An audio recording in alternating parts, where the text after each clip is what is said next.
Nisha, who broke that story, joins us now with today's developments and more that she's picking up. Nisha, thanks very much for joining us on the show. So talks are on, that has now been confirmed.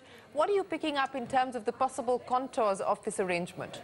So Shireen, from whatever they have stated in the public statements, a few things really stand out apart from really confirmation of the deal talks which we had first reported. First, of course, Vodafone is giving some clarity on the merger will be through issue of new shares in Idea to Vodafone, and that issue of new shares in Idea to result in deconsolidation of Vodafone India. This point clearly proves that Vodafone PLC is not going to have a controlling stake and will not be the controlling entity of Vodafone India and Idea Cellular merged entity.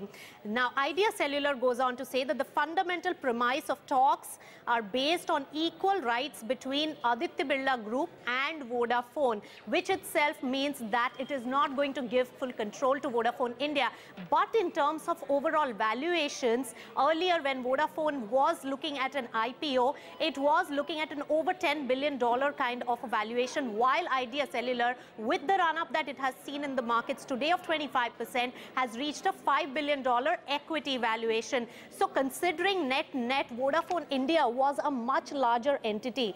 But remember, one important point is that Vodafone India will exclude its stake, 42% stake in Indus Towers as part of this merger, which will bring down its equity valuation tremendously, and therefore the merger will have equal rights, and therefore Vodafone India will not have a controlling stake. But it will change the dynamics of the telecom industry completely, because Idea Vodafone merger itself will make them the top telecom operator in the company, beating the numero uno position of Bharti Airtel, which commands a revenue market share of about 33% currently, and these two combined together would be over 40% in terms of revenue share. But there are going to be complications as well, because as part of the sharing and trading agreement of spectrum, there are various caps on the kind of M&A that telecom companies can really have, and they are going to breach in a few circles, and therefore Vodafone as well as Idea will have to shed some spectrum and therefore shed some revenue in terms to really consolidate together to fight the big competition coming in.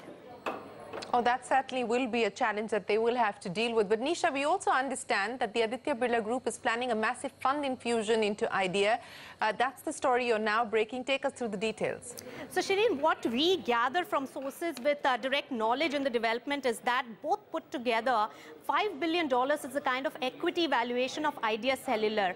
And Vodafone India has an equity valuation of close to about $5-6 billion if it minuses the 42% stake in Indus Towers, which, remember, Indus Towers put together is about $15 billion in individually, and 42% in that was a massive equity value which Vodafone India is shedding out. But remember that Aditya Birla Group company does not want to be a smaller minority in the merged entity, and therefore they will have to increase their stake in Idea Cellular, infuse more funds so that its equity value is higher, and therefore their stake in the overall merged entity is higher. So we gather from sources that about $1.5 billion of fund infusion is expected in Idea Cellular as part of the merger plan with Vodafone India. That could be done by issuance of preferential shares to the promoters. And remember, out of many promoters of Aditya Birla Group that are there, like Hindalco, Grasim, AB Nuvo, all part of the promoter entity holding stake in Idea Cellular, Grasim could be